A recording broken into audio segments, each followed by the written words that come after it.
Bom dia, galerinha do sétimo ano. Vamos dar continuidade então à nossa videoaula. Hoje nós vamos trabalhar um pouquinho, continuar falando um pouquinho sobre os indígenas do Brasil, né? Esse conteúdo se encontra então na página 268 da apostila de Geografia. Vamos todo mundo lá para a página 268. A gente iniciou, né, esse trabalho, certo? E aí a gente vai dar continuidade a este trabalho então. Nós vamos lá para a página 268, vou dar um tempinho aí para vocês poderem abrir na página 268, certo? Onde a gente vai continuar falando sobre os povos nativos e a colonização indígena, né? A cultura indígena que é tão importante aí, né, para o desenvolver do Brasil, como os índios foram importantes para o Brasil, principalmente porque eles serviram aí como escravos, né, em uma época que os portugueses, né, adentraram as nossas terras, né, os europeus, e aí usavam os nossos indígenas como escravos, né. A gente sente assim uma tristeza muito grande de saber que os povos que já habitavam, porque na verdade não foi Cabral, né, que descobriu o Brasil, mas os povos que já estavam aqui, que eram os indígenas, né, e esses povos eles foram de suma importância então para o desenvolvimento, a colonização do nosso país, né. É muito triste quando a gente vê as pessoas assim difamando, né, os indígenas, né. Claro que algumas coisas estão erradas, mas não são por culpa deles, né. A culpa mesmo é do governo que fez com que eles, né, fossem dessa forma que eles são hoje, certo? Então, a gente vai falar um pouquinho então sobre esses povos, tá? Todo mundo aí abriu então na página 268? Então tá. Então vamos lá dar início à nossa videoaula. Tá aí o nosso conteúdo, os povos nativos e a colonização, né? Então nós sabemos que os povos nativos que a gente fala, eles são os indígenas, né? Esse povo que já habitava o nosso país quando ele foi assim, entre aspas, descoberto, certo? Aí começou o processo de colonização desse país e é sobre isso que a gente vai falar agora um pouquinho. Então, os povos nativos não viviam apenas no território que na atualidade corresponde ao Brasil, vasto continente americano, quer dizer, quando a gente fala de continente americano, a gente fala lá, né, Estados Unidos, Canadá, México, Brasil, né? Então a gente fala aí todos os países da América do Sul, né? Tá? Que pegam ali então a divisa com esses 4 países, tá? Então, esses povos possuíam diferentes modos de vida, tradições, idiomas, né, a língua. Entre os indígenas representantes das culturas encontradas na época estavam, então, os astecas, os incas, os tupis, os maias, os tamoios, os tapuias, os tupinambás, guianás, né, guaianás e muitos outros. Todas essas populações sofreram com o contato com o europeu, seja pelo domínio cultural, pela catetização dos índios, né, pela escravidão, pela transmissão de doenças que o homem branco levou, né. A maioria desses povos, como os incas e os guaianás, foram exterminados, né, pelos europeus, principalmente ali na região da América do Norte, né, nos Estados Unidos, ali no Canadá. Muitos povos indígenas foram mortos. Quando a gente fala dizimados, a gente fala mortos, tá? Então, pré-colombianos são os povos que habitavam a América antes da chegada dos europeus, nesse caso, os povos indígenas, tá? Pesquise na internet para responder a seguinte pergunta: como surgiu a denominação indígenas para os nativos da América? Por que esses povos receberam o nome de indígenas? Porque quem teve o primeiro contato com esses povos então foi Cristóvão Colombo, né? Que imaginou ter chegado às Índias e não ao Brasil. Então, porque ele imaginou que estava no território das Índias, ele deu o nome desses povos de índios, indígenas, tá? Por isso, né? Então, essa denominação foi dada pelo colonizador Cristóvão Colombo, que imaginou ter chegado às Índias. E, na realidade, ele havia chegado ao Novo Mundo, né? Brasil, que depois, claro, receberia o nome do Brasil. Então, a cultura indígena. A gente sabe que hoje os índios, eles têm nosso respeito e eles moram nas aldeias, né? Nas suas ocas. E lá eles têm direito, então. Ai, desculpa, é que eu ainda tô com sono. É que lá, então, lá eles têm direito à educação, né? Claro, lá eles aprendem a falar a língua materna, que é a língua deles de origem, e o português, que é a nossa língua. E aí eles têm na cidade sempre um local onde eles têm um apoio, né, para ser recebidos. Então, assim, vamos lá então. Muitos grupos indígenas foram perseguidos, mortos ao longo da história brasileira. A gente já falou sobre isso.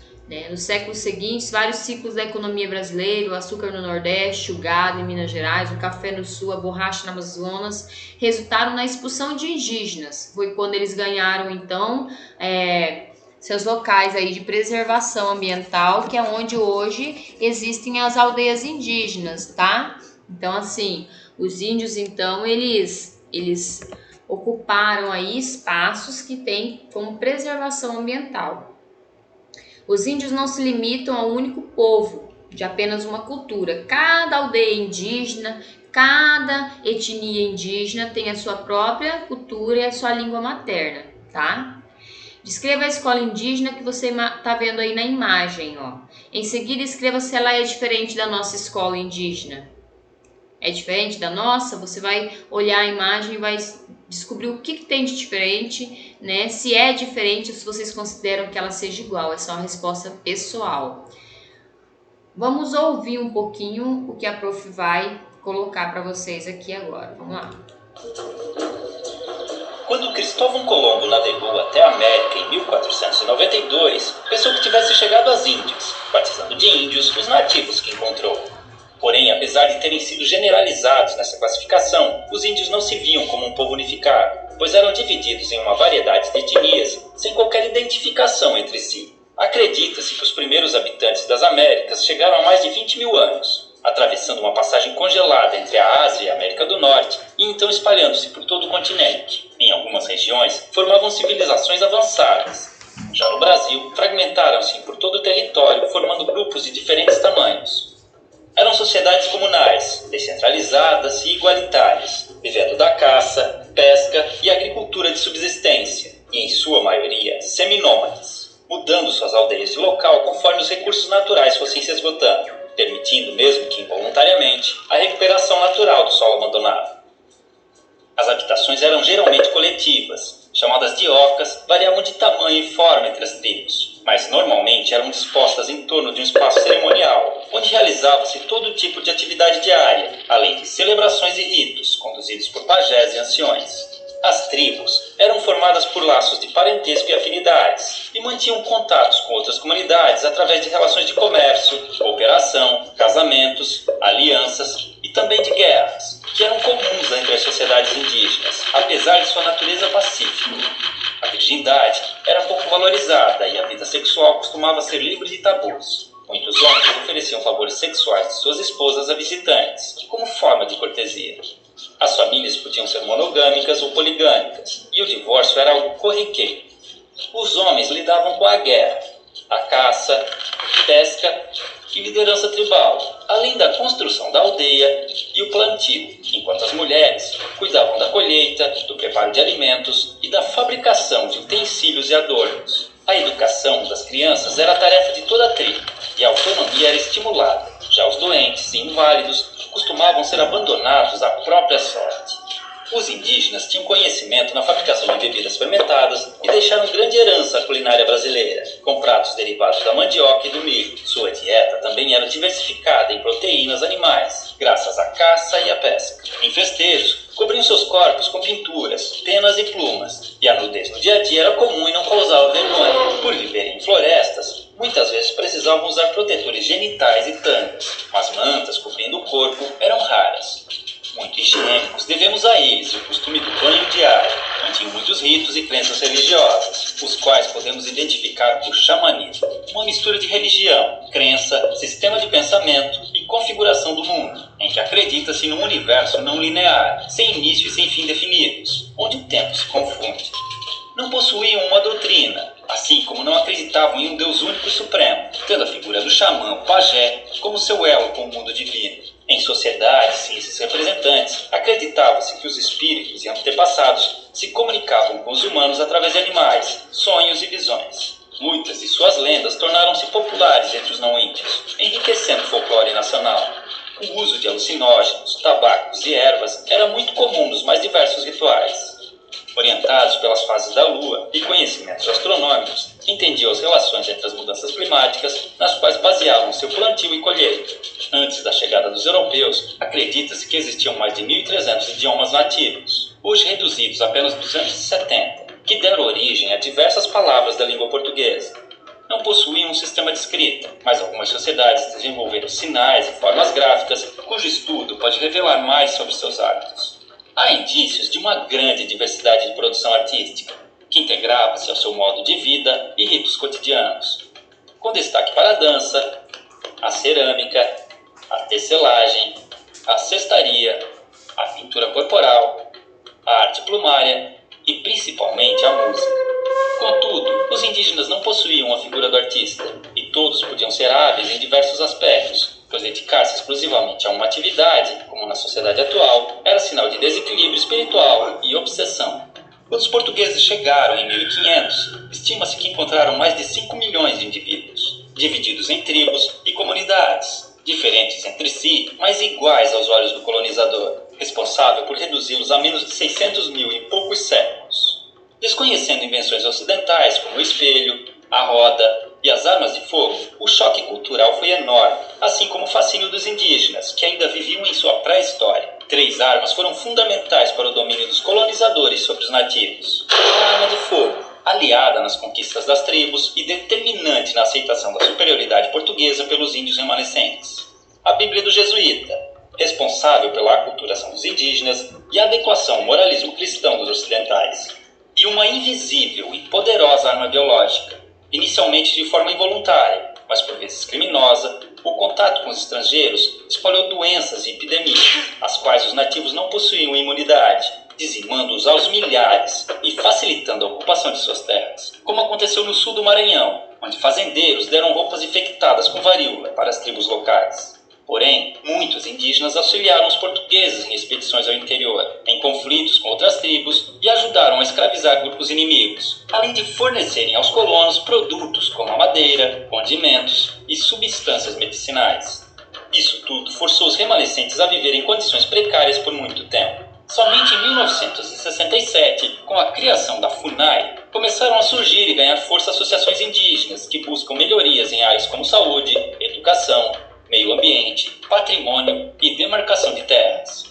Em 1961, foi criada a primeira reserva indígena brasileira, o Parque do Xingu, representando um grande avanço nas conquistas desse povo. Há hoje no Brasil comunidades indígenas em todos os estados, e muitas lutam pela sobrevivência e manutenção de seus costumes e tradições, sendo constantemente ameaçadas pelo agronegócio, que busca expandir seu território, mesmo através de métodos irregulares. Muitos índios são mortos em conflitos ou expulsos de suas terras, acabando em situação de pobreza nas grandes cidades, vítimas de preconceito e violações de direitos humanos. Como se não bastasse, alguns povos começaram a sofrer novas influências de grupos religiosos neopentecostais, que, impondo conceitos como o pecado e a culpa, geraram conflitos internos, fazendo os índios verem o suicídio uma saída para seus problemas. Contudo, ainda existem tribos isoladas no mundo moderno, vivendo como seus ancestrais, principalmente na região amazônica. Outro caso interessante são grupos que vivem em cidades e reivindicam a condição de povo indígena, num processo conhecido como etnogênese, pois, de acordo com a antropologia, a etnia vai além dos traços físicos, sendo também um grupo social. Enquanto mantiverem seus sentidos e valores, se identificando como tais, esses indivíduos não deixarão de ser índios. Assim, podemos vê-los integrados aos hábitos modernos e vivendo nas cidades,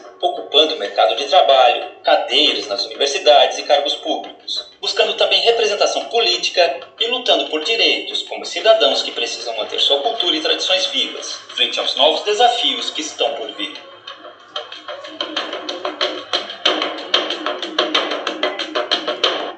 Ok, então a gente escutou um pouquinho sobre a cultura indígena, aí a gente está vendo a imitação, né, dos índios, a oca, né? Dentro das aldeias existem vários tipos de habitações indígenas, né? De ocas, porque depende de cada tipo de tribo indígena. Cada tribo constrói a sua.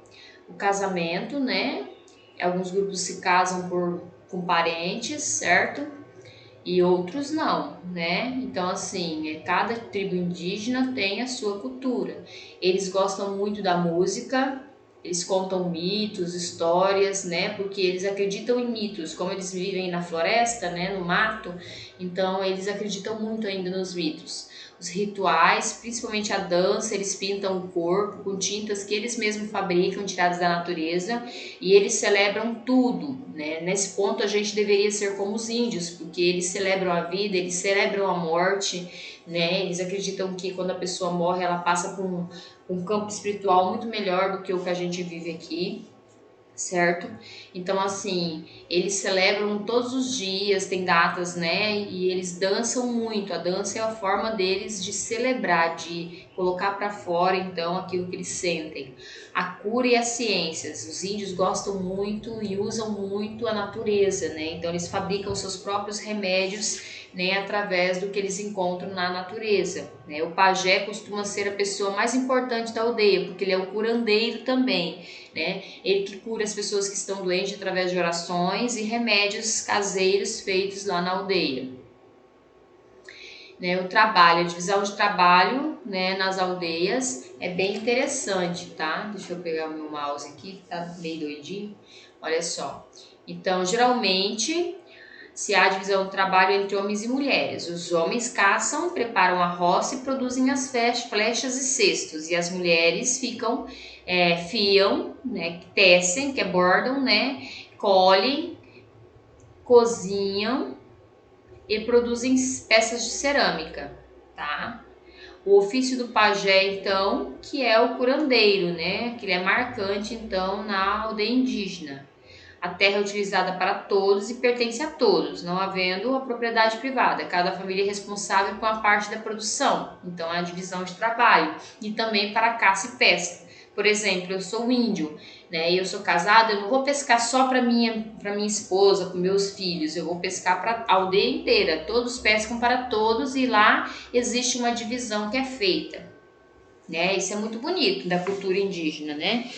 Então aí tá, ó, a distribuição no Brasil, né, dos índios, tá? Nas regiões brasileiras. Olha só, então a gente percebe aqui, ó, que a parte verde, 54% está na região norte.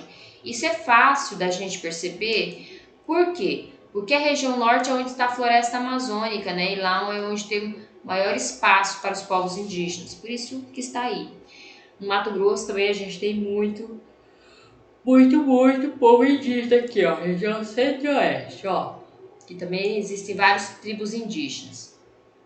Nordeste apenas 10%, né, ou Sul apenas 10%. Aí depois vem aqui o Sudeste, ó, que é o menor índice, com apenas 6%, até porque é a região mais desenvolvida do país também. Depois vem o Nordeste aqui, ó, com 11%, né, e o Centro-Oeste é o segundo maior com 19%, tá? A gente sabe que aqui na nossa região a gente tem ali no Xingu, né? Os índios, né? Ali na aldeia do Xingu, que é em grande quantidade os nossos índios. Aqui em Peixoto a gente sabe que a gente tem a casa de apoio, né, aos índios, e eles vêm em grande quantidade para cá, que a gente chama de casai, né? Ok, então a distribuição no mapa desses povos indígenas, ó, tá? As cores, igual as cores que estão aqui, tá? Quando você vai interpretar o mapa, então você vai interpretar o quê? Você vai olhar o gráfico da distribuição. Como a gente já aprendeu sobre as regiões brasileiras, então vocês já sabem olhar aqui no mapa, ó, região norte, centro-oeste, sul, sudeste, nordeste. Vocês têm que saber isso aí, tá? A prof não pode ajudar vocês, vocês têm que ter isso aí em mente, tá? Ok, vocês vão responder essas atividades facinhas, né? Quais são os principais problemas enfrentados pela população indígena nos dias atuais, né? Primeiro que eles não têm o espaço deles né, respeitados, certo? Os índios, eles não têm o espaço respeitado, né? As pessoas querem tomar conta da onde eles moram, né? É a questão da agricultura também. Normalmente as terras indígenas, elas são improdutivas, isso faz com que eles não tenham, né, uma grande colheita aí, tá? Mas vocês podem pesquisar outras, né? A questão do preconceito, né, contra o índio que existe, certo? Em sua opinião, existe alguma relação entre a distribuição da cultura indígena e a destruição da cultura indígena e a destruição do meio ambiente? Né? Existe? Então a gente sabe que os índios, eles fazem o que? Eles preservam o meio ambiente, enquanto o homem branco, ele vai destruindo, né? Mas você pode aí dar a sua opinião. Lembre-se que eu sempre falo na sala que eu gosto de respostas inteligentes. Eu não quero saber, né, de respostas que não sejam respostas inteligentes, tá? Vamos lá então. Vamos com outro assunto aqui, bem legal, que a gente vai conversar agora. Então, a gente vai começar a falar, então, de negros, né? A gente vai falar desse povo que também sofreu tanto no nosso país, certo? Vamos lá.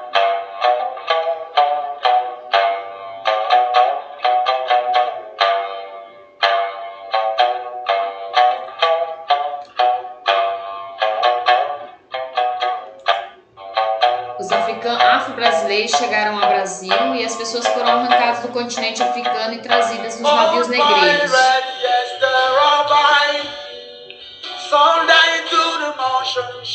Aqui eles foram escravizados, torturados, moravam em lugares sem nenhum tipo de apoio, carregavam, faziam todo o tipo de serviço braçal possível, apanhavam. No Brasil, desembarcavam em vários portos, como Bahia e Rio de Janeiro, e eram vendidos como escravos. Então, esses africanos, eles sofreram muito aqui no nosso país. As mais variadas torturas que vocês imaginarem, os negros sofreram na época da escravidão. Eram vendidos para os donos de terras e eram alojados em senzalas, né? E nessas senzalas, eles ficavam ali, né? Comiam restos de comida que sobravam da casa dos grandes fazendeiros, tá? A capoeira também é uma dança que foi descoberta ali.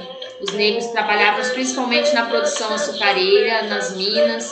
Eles eram mão de obra barata, muito barata, troca de comida somente, às vezes, né? Eles trabalhavam na colheita da cana-de-açúcar de sol a sol, não descansavam.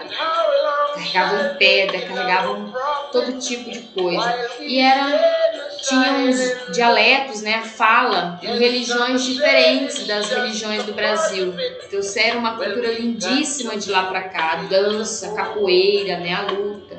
A feijoada que eles acabavam produzindo aqui, porque eram os restos que os fazendeiros davam para eles, do porco, e eles produziam feijoada. Com o passar do tempo, os negros vão aprendendo português devido aos gritos dos capatazes, né? Cuidavam eles. E aí eles foram aprendendo a falar a nossa língua, o português. Certo? A gente pode dizer que eles foram muito maltratados, muito mesmo, no nosso país quando eles chegaram. Por esses trabalhos, os negros vão se aculturando, né? Criando a cultura dos brasileiros, dos modos brasileiros de ser e de fazer. Eles vão começando a usar a nossa cultura, né? A falar a nossa língua, a esquecer de onde eles vieram, certo? Então, assim, nós tivemos muitos negros que ficaram famosos no Brasil pela sua luta pelos direitos, né? O negro vai em busca de uma nova cultura devido ao convívio com os africanos e com o povo da terra.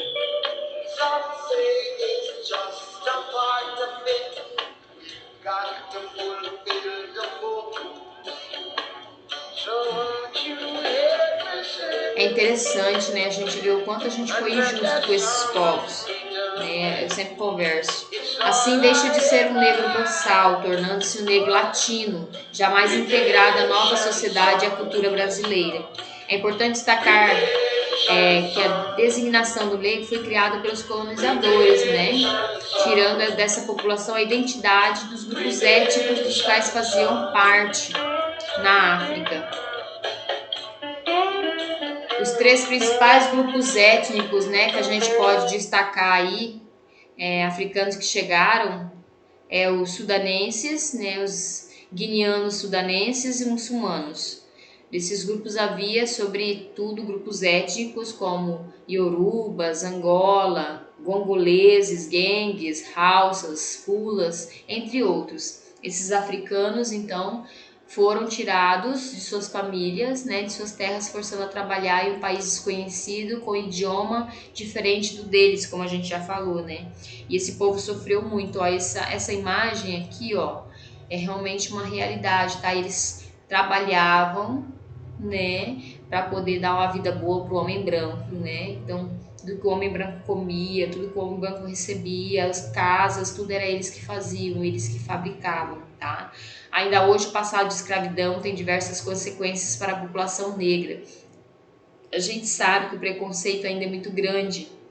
A diferença salarial entre os negros e o branco chega a ser humilhante, né, no nosso país. Isso é um erro muito grande, porque o negro ele ajudou a fazer o nosso país ser o que é hoje, né, o crescimento do nosso país. A expressão da história desse povo está fortemente presente no território brasileiro, sobretudo por intermédio das comunidades quilombolas. No Brasil da escravidão, os quilombolas eram territórios organizados por negros escravizados que conseguiram fugir de fazendas em que eram cativos. Após a abolição, né, a princesa Isabel aí fez essa glória, né, os ex-escravizados continuavam chegando a tais territórios em busca de sobrevivência e de um modo de vida coletivo. Essas áreas nem sempre foram reconhecidas pelo poder público, apesar de serem encontrarem povoadas há várias gerações.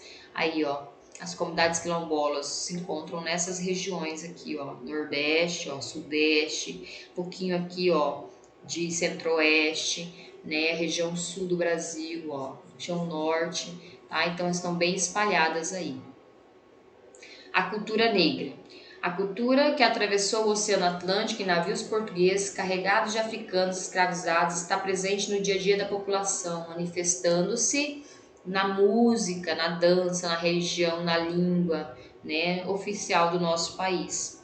Para conhecer mais a respeito dessa herança cultural, pesquise todas as mostras, influências e contribuições da cultura africana presentes na nossa sociedade.